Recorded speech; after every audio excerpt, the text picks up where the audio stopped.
Hi everyone, welcome to Raj tutorial for the preparation of TET and DSC. ఈరోజు మనం discuss చేయబోయే topic వచ్చేసి స్పష్టీకరణలు అండి. చాలా వరకు చాలామంది ఈ టాపిక్ అనేది చాలా కష్టంగా ఉంటుంది, ఎలా గుర్తుంచుకోవాలి అని కొన్ని విధాలుగా ఆలోచన చేయటం అనేది జరుగుతుంది. కానీ మీరు ఈ క్లాస్ పూర్తిగా విన్న తర్వాత జ్ఞానము, అవగాహన, వినియోగము ఈ మూడింటికి సంబంధించి స్పష్టీకరణలు మీరు మీ ఫింగర్ టిప్స్ మీద ఉండటం అనేది జరుగుతుంది. అండ్ ఎగ్జామ్ పాయింట్ ఆఫ్ వ్యూలో ఈ మూడింటి మీద మీకు క్వశ్చన్ అడిగినప్పుడు స్పష్టీకరణల్లో ఏ స్పష్టీకరణ అయినా ఇవ్వనివ్వండి, కానీ మీరు మార్క్స్ మాత్రం పోగొట్టుకునే అవకాశం ఏమాత్రం లేదు. జ్ఞానం, అవగాహన, వినియోగం ఈ మూడింటికి సంబంధించి కోడ్ ప్రిపేర్ చేశాను. దాన్ని బట్టి ఈరోజు క్లాస్ని మనం డిస్కస్ చేద్దాము. మీరు ప్రీవియస్ క్లాసెస్ వినని వారు అయితే కన్నా మీకోసం నేను డిస్క్రిప్షన్లో లింక్ను ప్రొవైడ్ చేస్తాను. మీరు అక్కడికి వెళ్ళి ప్రీవియస్ క్లాసెస్ని చెక్అవుట్ చేయొచ్చు. అదేవిధంగా మన వాట్సాప్ గ్రూప్, టెలిగ్రామ్ గ్రూప్స్ లింక్స్ని, మీరు చూస్తున్న ఈ టెక్స్ట్ బుక్ పీడిఎఫ్ని కూడా నేను డిస్క్రిప్షన్లో ప్రొవైడ్ చేస్తాను. మీరు అక్కడికి వెళ్ళి డౌన్లోడ్ చేసుకోవచ్చు. మీరు మా ఛానల్ని ఫస్ట్ టైం విజిట్ చేస్తున్న వారైతే కన్నా మీరు సబ్స్క్రైబ్ చేసుకుని పక్కనే ఉన్న బెల్ ఐకాన్ యాక్టివేషన్ చేయండి. అప్పుడు మీకు మా వీడియోస్ అన్నీ కూడా నోటిఫికేషన్ రూపంలో రావటం జరుగుతుంది. నిన్న మనము బ్లూమ్స్ విద్యా లక్ష్యాల వర్గీకరణను గురించి మనం తెలుసుకున్నాం. ఎన్ని రంగాలను గురించి తెలుసుకున్నాం? 3 రంగాలు. ఏంటవి అంటే జ్ఞానాత్మక రంగం, భావావేశ రంగం, మానసిక చలనాత్మక రంగం. జ్ఞానాత్మక రంగంలో ఏమున్నాయి అంటే జ్ఞానం, అవగాహన, వినియోగం, విశ్లేషణ, సంశ్లేషణ, మూల్యాంకనం. మరి భావావేశ రంగానికి సంబంధించిన లక్ష్యాలు ఏంటి అని మనం గమనించినట్లయితే గ్రహించటం, ప్రతిస్పందించటం, విలువ కట్టడం, వ్యవస్థీకరణ, శీలస్థాపనం. అదేవిధంగా మానసిక చలనాత్మక రంగానికి సంబంధించిన లక్ష్యాలను మనం పరిగణించుకున్నట్లయితే అవి వచ్చేసి సునిశితత్వం, హస్తలాఘవం, సునిశితత్వం, ఉచ్చారణ, అదేవిధంగా సహజీకరణ అని మనకు ఇవ్వటం అనేది జరిగింది. మొదటిది వచ్చేసి అనుకరణ, హస్తలాఘవం, సునిశితత్వం, ఉచ్చారణ, అదేవిధంగా సహజీకరణ. ఇవి మానసిక చలనాత్మక రంగానికి సంబంధించిన లక్ష్యాలు.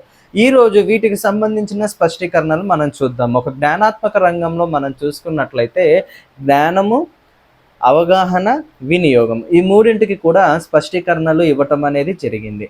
జ్ఞానంకి సంబంధించి నిన్ననే మనం తెలుసుకున్నాం 2 స్పష్టీకరణలు. ఏంటి అవి అంటే జ్ఞప్తికి తెచ్చుకొనుట, గుర్తు చేసుకొనుట.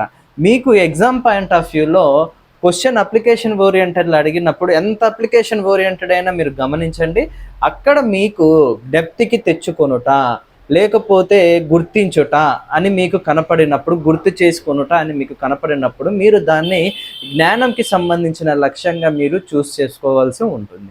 ఇక సెకండ్ వచ్చే అంటే ఇక్కడ ఏ రకంగా అంటే మనం సాంఘిక శాస్త్రంలో మనం గమనించినట్లయితే ఇక్కడ సంబంధించిన అంశాలను, వివిధ ఆర్థిక అంశాలను కావచ్చు, లేకపోతే వివిధ సామాజిక అంశాలు కావచ్చు. అంటే ఎలా అడుగుతారంటే సాంఘిక శాస్త్రంలో వివిధ సామాజిక అంశాలను విద్యార్థి జ్ఞప్తికి తెచ్చుకున్నాడు అంటే అప్పుడు జ్ఞానానికి సంబంధించిన అంశంగా మీరు చూస్ చేయవలసి ఉంటుంది. రెండవది వచ్చేసి అవగాహన. ఈ అవగాహనను ఎలా మీరు గుర్తుంచుకోవాలి, ఇందులో ఉన్న స్పష్టీకరణలు అని మనం గమనించినట్లయితే మీకందరికీ మన సాంఘిక శాస్త్రంలో సతత హరితరణ్యాలను గురించి తెలుసు కదా, చదువుకున్నారు కూడా. సతత హరితరణ్యాలు అని ఆ వర్డ్ వినే ఉంటారు. అదేవిధంగా తెలుగులో మీరు వ్యాస మహర్షి అనే వర్డ్ కూడా వినే ఉంటారు. ఓకేనా? ఈ రెండిటి ద్వారానే మీరు ఈ యొక్క అవగాహనకు సంబంధించి నా స్పష్టీకరణలను మీరు గుర్తు చేసుకోవచ్చు. అంటే ఎలా అంటే సింగిల్ లైన్లో నేను చెప్తాను చూడండి. వ్యాస మహర్షి లేకపోతే ఆ వ్యాస మహర్షి సతత హరితరణ్యాలను గురించి ఉదాహరణలు ఇచ్చి, వివరించి, వర్ణించి, వర్గీకరించి, భేదించి తెలిపాడు అని మీరు ఇలా గుర్తుంచుకోండి. అంటే ఎలా అంటే అలా కాకపోతే లేకపోతే ఇలా ఎలా అంటే సతత హరితరణ్యాలను గురించి వ్యాస మహర్షి ఉదాహరణలు ఇస్తూ వివరించి, వర్ణించి, వర్గీకరించి, భేదించి తెలిపాడు అని ఇలా గుర్తుంచుకోండి. అంటే సింపుల్గా మనకు చెప్పాలంటే సతత, వ్యాస, ఉదాహరణలు ఇస్తూ వివరించి, వర్ణించి, వర్గీకరించి, భేదించి. అవగాహనలో వచ్చేసి మొత్తము 10 స్పష్టీకరణలు ఉన్నాయండి. ఫస్ట్ ఏం చెప్పాను? సతత. సా అంటే ఏంటి? సరిపోల్చటం. తా అంటే తప్పును గుర్తించటం. ఇంకొక తా వచ్చేసి తప్పును సరిచూడటం. ఓకేనా. నెక్స్ట్ వ్యాస, వ్యా అంటే వ్యాఖ్యానించటం, సా అంటే సరైనదో కాదో తెలపటము అని ఈ రకంగా అన్ని ఇవ్వటం జరిగేది. ఇంకా ఉదాహరణ అంటే ఉదాహరణలకు సంబంధించి 2, అందుకే ఉదాహరణల్లో మీకు 2 అని రాశాను. ఒకటి ఏంటంటే ఉదాహరణలు ఇవ్వటము, రెండవది వచ్చేసి ఉదాహరించటము. ఆ తర్వాత వివరించి అంటే వివరణ చేయటము, వర్ణించి అంటే వర్ణించటము, వర్గీకరించి అంటే వర్గీకరించటము, భేదాలు అంటే భేదాలను తెలపటం. అంటే సతత హరితరణ్యాలను గురించి వ్యాస మహర్షి ఉదాహరణలతో వివరించి వర్ణించి వర్గీకరించి భేదించాడు, భేదాలను తెలిపాడు అని నేను మీకు కోడ్ ఇవ్వటం జరిగిందమ్మా. చూడండి, అవగాహన, సతత, వ్యాస, ఉదాహరణలు 2 భాగాలుగా మనకి ఇవ్వటం జరిగింది, అందుకని 2 అనిపించాను. వివరించి, భేదించి, వర్గీకరించి. చూడండి, మొత్తము 10 రకాలుగా స్పష్టీకరణలు అవగాహనలో ఉండటం జరిగింది. సతత 3 అయిపోయినాయి కదా, వ్యాస 2, 3 + 2 5, ఉదాహరణలు 2 ఉన్నాయి, 5 + 1 2 7. నెక్స్ట్ వివరించి, భేదించి, వర్గీకరించి 8 9 10. అంటే అవగాహనకు సంబంధించి 10 రకాల స్పష్టీకరణలు ఉన్నాయి. ఏంటవి అంటే సతత హరితరణ్యాలను గురించి వ్యాస మహర్షి ఉదాహరణలతో వివరించి, భేదించి, వర్గీకరించి తెలిపాడు అని మళ్ళీ మీరు రివైజ్ చేయండి. సతత హరితరణ్యాలను గురించి వ్యాస మహర్షి ఉదాహరణలతో వివరించి, భేదించి, వర్గీకరించి తెలిపాడు. ఇప్పుడు మనం చూద్దాం. సతత, సా అంటే ఏంటి? సరిపోల్చటము. అంటే ఇక్కడ ఏం జరుగుతుందంటే విద్యార్థి తన దగ్గర ఉన్న విషయాలను వేరొక విషయాలతో సరిపోల్చి చూడటం అనేది గమనించగలం అనమాట. అంటే ఇక్కడ మీకు క్వశ్చన్ ఆఫ్ పాయింట్ ఎలా ఇస్తారంటే పాయింట్ ఆఫ్ వ్యూలో క్వశ్చనర్ ఎలా మిమ్మల్ని క్వశ్చన్ అడిగే ఆస్కారం ఉంది అంటే విద్యార్థి సామాజిక శాస్త్రానికి సంబంధించి లేదా సాంఘిక శాస్త్రానికి సంబంధించి విషయ అవగాహనను కలిగిన విద్యార్థి వేరొక విషయంతో దానిని సరిపోల్చటం జరిగింది. ఇందులో విద్యార్థి సాధించిన లక్ష్యం ఏది? అవగాహన. సతతలో సా అంటే ఏంటమ్మా? సరిపోల్చటము. నెక్స్ట్ తా, తా అంటే ఏంటి అని మనం గమనించినట్లయితే తప్పును గుర్తించటము, తప్పును సరిచూడటము. చూడండి, తప్పులను గుర్తిస్తారు, తప్పులను సవరిస్తారు అన్న సరిచూడటం అన్న ఒకటే. అంటే ఇక్కడ ఏంటి అంటే విద్యార్థికి ఆ విషయానికి సంబంధించిన పూర్తి అవగాహన ఉంది కాబట్టి ఏవైనా అందులో తప్పులు జరిగితే ఆ తప్పులను గుర్తించే సామర్థ్యం విద్యార్థికి అలవడుతుంది. ఆ తప్పులను సరిచూసే సామర్థ్యం, ఆ తప్పులను సవరించే సామర్థ్యం కూడా విద్యార్థికి పెంపొందించబడబడుతుంది. ఎప్పుడు? విద్యార్థికి అవగాహన ఉన్నప్పుడే. సతత, సా అంటే ఏంటమ్మా? సరిపోల్చటము. తా అంటే తప్పులను గుర్తించటము. ఇంకొక తా అంటే తప్పులను సరిచూడటము లేదా తప్పులను సవరించటము. ఓకేనా. సతత హరితరణ్యాలలో సతత అయిపోయింది. నెక్స్ట్ దేనిని గురించి వ్యాస మహర్షి తెలిపాడు? సతత హరితరణ్యాలను గురించి. ఎవరు తెలిపారు? వ్యాస మహర్షి. వ్యాస, వ్యా అంటే ఏంటంటే వ్యాఖ్యానించటము. విద్యార్థి వివిధ అంశాలకు సంబంధించి వ్యాఖ్యానిస్తాడు, అంటే వివిధ అంశాలను అతను వివరిస్తాడు. అంటే వ్యాఖ్యానించడం అంటే లోతుగా పరిశీలించటము. అంటే మీకు క్వశ్చన్లో ఎలా అడుగుతారంటే విద్యార్థి వివిధ విషయాలను వ్యాఖ్యానించడం జరుగుతుంది. ఇందులో విద్యార్థి సాధించిన లక్ష్యం ఏంటి? అవగాహన. మరి ఇంకొక సా అంటే ఏంటి మనం గమనించినట్లయితే చూడండి, సంబంధాలను గుర్తించటము. అంటే ఏంటి ఇక్కడ అంటే విద్యార్థికి విషయ అవగాహన అనేది ఎంతగానో ఏర్పడినప్పుడు ఏమవుతుంది?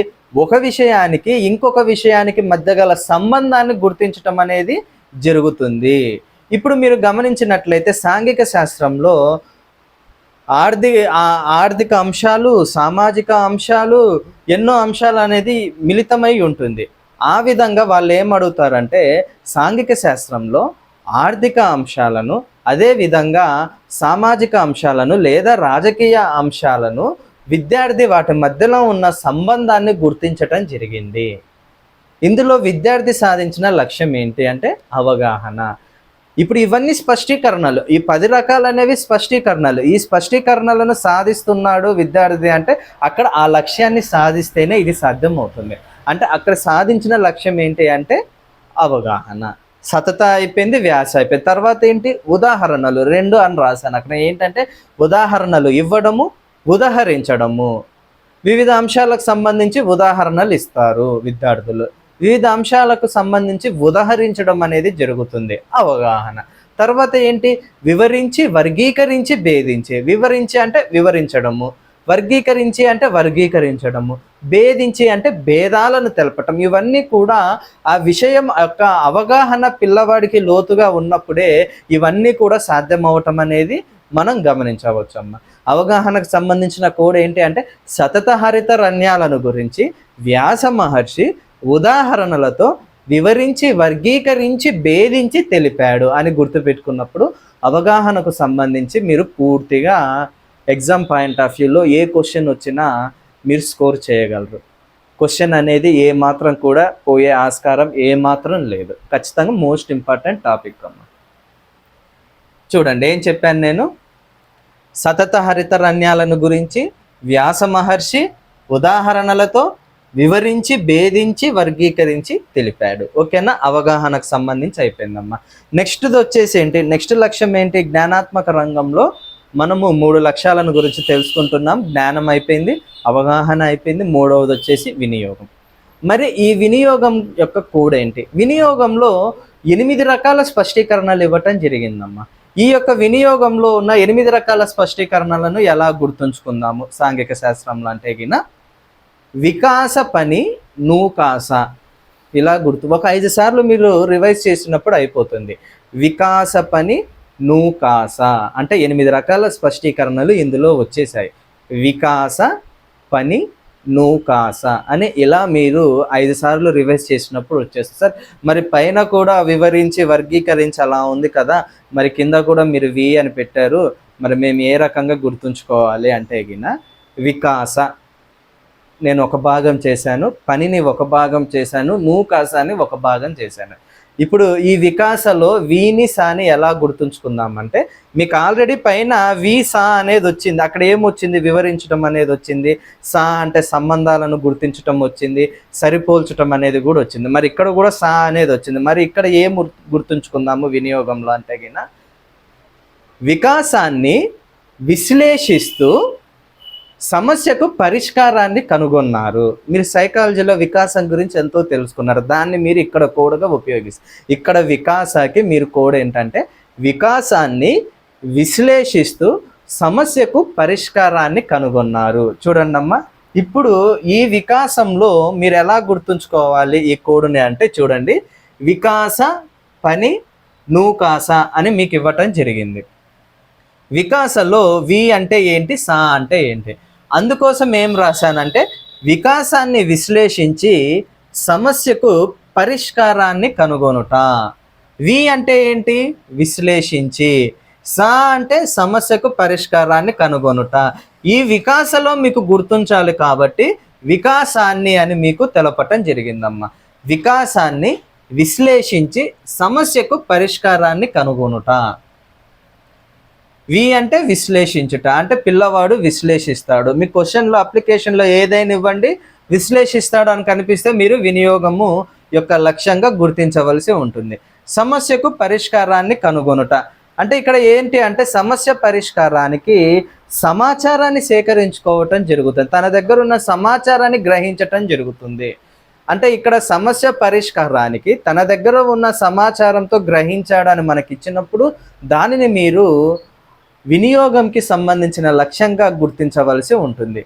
వికాస పని నూకాస, వికాస వీని సాని గుర్తుంచుకున్నాం. మరి కా అంటే ఏంటి అంటే కారణాలను తెలపటము, కారణాలను తెలుపుతాడు అంటే వినియోగం. ఓకేనా. నెక్స్ట్ పని, పా అంటే పరికల్పనలను ధృవీకరించుట, అంటే అక్కడ పరికల్పనలు అనేవి నిర్ధారించుట అనే అర్థాన్ని రావటం అనేది జరుగుతుంది. పరికల్పనలను ధృవీకరిస్తాడు. పరికల్పనలు అంటే ఏంటి, ఊహలు కావచ్చు, ప్రాజెక్టులు కావచ్చు, సమస్య పరిష్కారాలకు తాత్కాలిక మార్గాలు కావచ్చు, ఊహాజనిత మార్గాలు కావచ్చు, వీటన్నిటిని పరికల్పనలుగా తెలపటం అనేది జరుగుతుంది. పరికల్పనలను ధృవీకరిస్తాడు అంటే వినియోగానికి సంబంధించిన లక్ష్యంగా మనం గుర్తించాలి. నీ అంటే నిర్ణయాలు చేయటము, విద్యార్థి ఊహించి నిర్ణయాలను తీసుకోవడం జరుగుతుంది, అంటే వినియోగానికి సంబంధించిన లక్ష్యంగా మీరు గుర్తుంచుకోవాల్సి ఉంటుంది. అదేవిధంగా వికాస పని నూకాస, ఇంకా ఏముంది నూకాస అనేది ఉంది.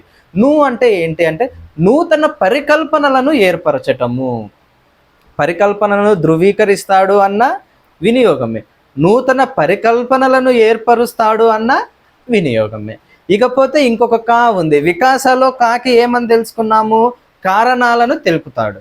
ఓకేనా. ఇక్కడ నూకాసాలో కాని ఏమని తెలుపుతాము అంటే కారణాలకు ఫలితాలకు మధ్య గల తేడాలను గుర్తించడము, కారణాలకు ఫలితాలకు మధ్య ఉన్న సంబంధాన్ని తెలపటము. ఓకేనా. నూకాస. ఇంకొక సా అంటే ఏంటి, సామాన్యీకరించడము, సిద్ధాంతాలను సామాన్యీకరిస్తాడు అని ఇలా అడిగినప్పుడు మీరు దాన్ని వినియోగంకి సంబంధించిన లక్ష్యంగా గుర్తుంచుకోవాల్సి ఉంటుంది. చాలా వరకు కూడా అవగాహన వినియోగం మీదనే ప్రశ్నలు అడగటం అనేది జరుగుతుందమ్మా. కోడు లేక చాలామంది కూడా మార్క్స్ అనేవి పోగొట్టుకోవటం అనేది జరుగుతుంది. మరి అవగాహనకు సంబంధించి కోడ్ ఏంటి అంటే సతతహరితరణ్యాలను గురించి వ్యాస మహర్షి ఉదాహరణలతో వివరించి వర్గీకరించి భేదించి తెలిపాడు. ఓకేనా. మరి ఆ వినియోగంకి సంబంధించి కోడ్ ఏంటి అంటే వికాస పని నూకాస. వికాసాలో వీనిసాన్ని ఎలా గుర్తుంచుకుందాము అంటే వికాసాన్ని విశ్లేషించి సమస్యకు పరిష్కారాన్ని కనుగొన్నారు. వి అంటే విశ్లేషిస్తాడు, స అంటే సమస్య పరిష్కారము, దానికి సంబంధించిన సమాచారము. ఓకేనా. రేపటి క్లాస్లో మనము భావావేశ రంగానికి సంబంధించినవి, అదేవిధంగా మానసిక చలనాత్మక రంగానికి సంబంధించిన స్పష్టీకరణలు మనం తెలుసుకుందాము. భావావేశ రంగంలో ఏముంటాయి అంటే అభిరుచులు, ప్రశంసలు, వైఖరులు ఉండటం అనేది జరుగుతుంది. మానసిక చలనాత్మక రంగంలో నైపుణ్యాలను గురించి వివరించడం అనేది జరుగుతుంది. ఈ క్లాసుని గురించి మనం రేపటి క్లాస్లో తెలుసుకుందాము. మీరు ఈ వీడియోని లైక్ చేసి షేర్ చేసి అందరికీ సబ్స్క్రైబ్ చేయండి. I'm signing out. Bye bye.